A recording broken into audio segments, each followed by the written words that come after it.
Bismillahirrahmanirrahim.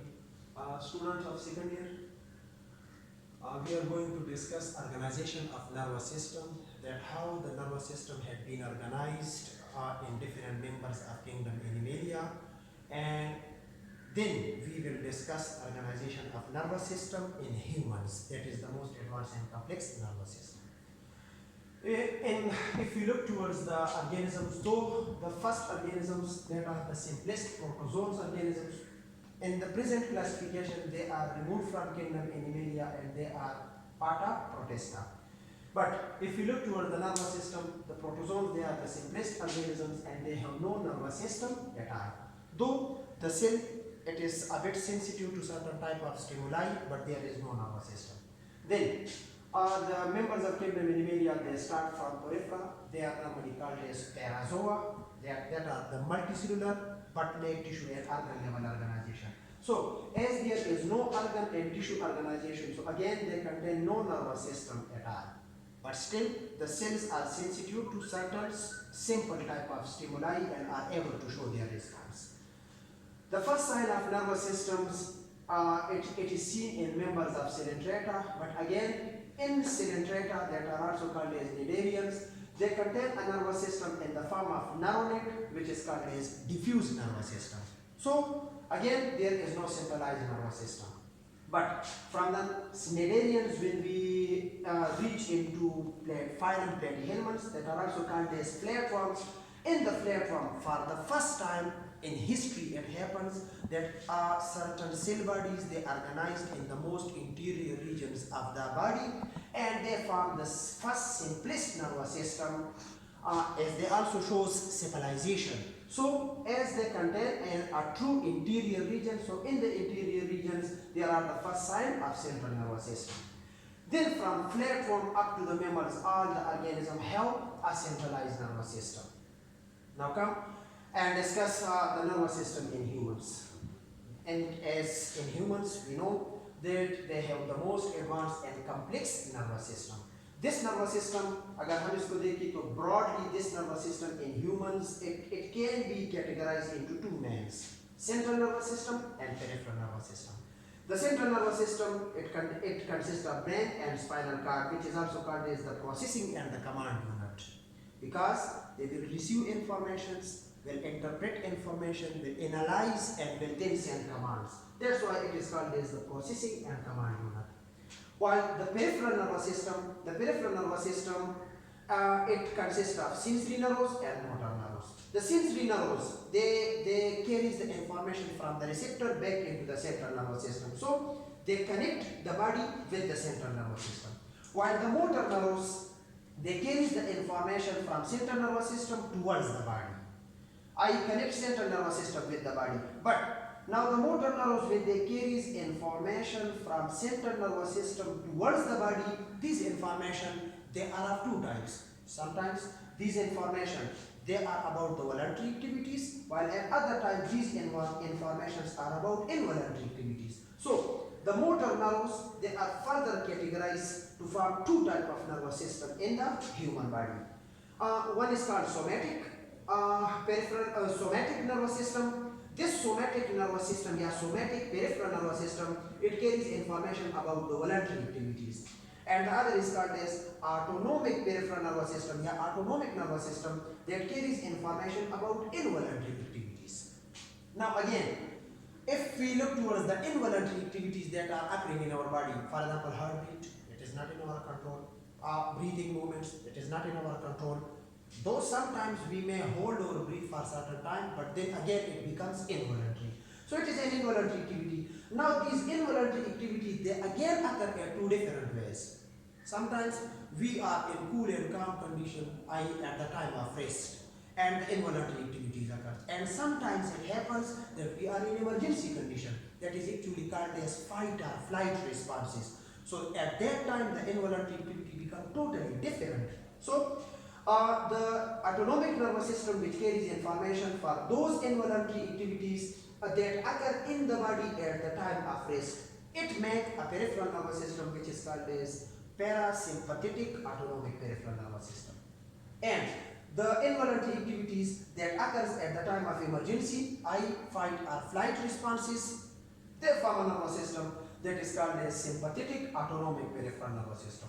So if we look towards the whole organization of the nervous system in the human body, broadly it consists of central nervous system and peripheral nervous system. The central nervous system, it actually contains the cell bodies, while the peripheral nervous system, it contains the nerves in the form of axon and neurons, which will carry the information towards the central nervous system or towards the body. Now, the most important part of this nervous system, it is the central nervous system that needs proper protection because they are highly delicate organs. And they must be protected from external shocks as well as internal conditions in our body. So, the protection of the central nervous system, if we look, three different structures are there. These structures, they are involved in protection of central nervous system. The first one, it is skeleton. The second one, it is a membranes that are actually called as meninges. And the third one, it is CSF, that is called as cerebrospinal fluid. For example, the first one, the skeleton. Now, look towards the diagram. In the diagram, I represented that it is the brain and it is the spinal cord. So, both the brain and the spinal cord, they are protected by three different structures. At first, this delicate structure, which is present in the most interior region of the body, it needs protection by the bone. So, at first, the brain is protected by the bones of the cranium, and the spinal cord, it is present in the neural canal of the vertebral column. So, it is the vertebral column, the bony cage, which gives protection into the spinal cord, and the cranium that gives protection into the brain from the external stimuli or from the external shocks. But inside the bones, now they need protection from the bone because the bone, they are hard and rigid structures, and they may give damage into the brain or into the spinal cord if they comes in contact. So now and second, the brain is highly delicate, and the bone, it is a rough and rigid structure. So they can damage the brain. So now the brain and the spinal cord, they needs protection from the bone. So inside the bone, nature created membranes, that is actually a triple layer membrane that gives protection into the brain and the spinal cord. This triple layer membrane, it consists of outer, middle and inner. The outer membrane, it is present in close contact with the bone. For example, it is this membrane. It is present in close contact with the brain, and it encloses whole of the brain and the spinal cord to provide a smooth surface into the interior structure. The membrane is called as dura mater. Then the next membrane, it is the arachnoid. It is present inside to the dura mater. This membrane, it is the arachnoid. And the third membrane, it is called as pia mater. This membrane, it contains minute spots, that's why it is also called as pigmented membrane. So, there are three membranes there inside the bony cage of the cranium and the vertebral column that are involved to give protection into the brain and spinal cord. Again, these three membranes are from outer to inner. The outer membrane, it is dura mater. The middle membrane, it is arachnoid, and then the third membrane, which is present in close contact with the brain and the spinal cord, it is the pia mater. Now again, inside the membrane, though the brain and the spinal cords are well protected, but sometimes it may happen that these membranes, they may shrink, and if they shrink, they will become a bit dry, and if they become dry, now again they can damage the brain and the spinal cord. So to prevent the membranes from shrinkage, from dryness, now nature created a third structure in between the membranes that is called as cerebrospinal fluid. This cerebrospinal fluid, it is actually the protective or the cushioning fluid that is present in between the arachnoid and the pia mater. The arachnoid and the pia mater, it is actually an MCQ that is repeated in the TETA exams, that the cerebrospinal fluid is present in between the membranes. So the cerebrospinal fluid, it is actually present in between arachnoid and pia mater. Then this cerebrospinal fluid, it is also present in the cavities of the brain and inside the hollow cavity of the spinal cord.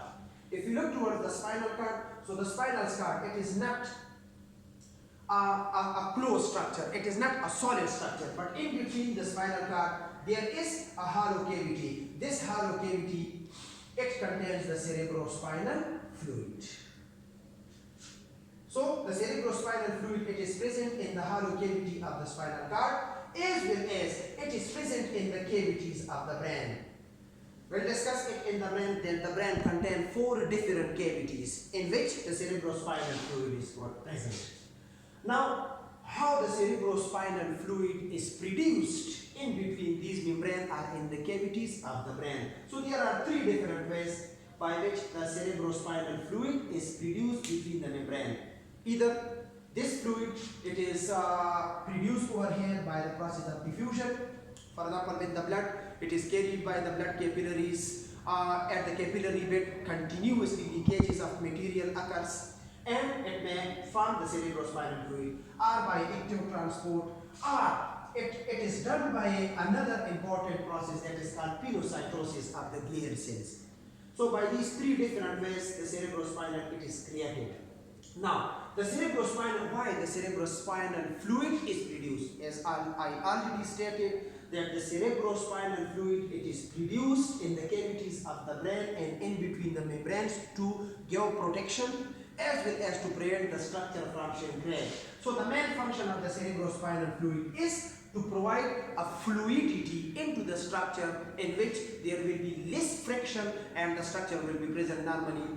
Then they also act as shock absorber. They prevent the structures from dehydration or shrinkage, and the next one, it also acts as insulating agent because the cerebrospinal fluid, it contains a rich amount of glycolipids. We'll discuss the brain inshallah in the next lecture.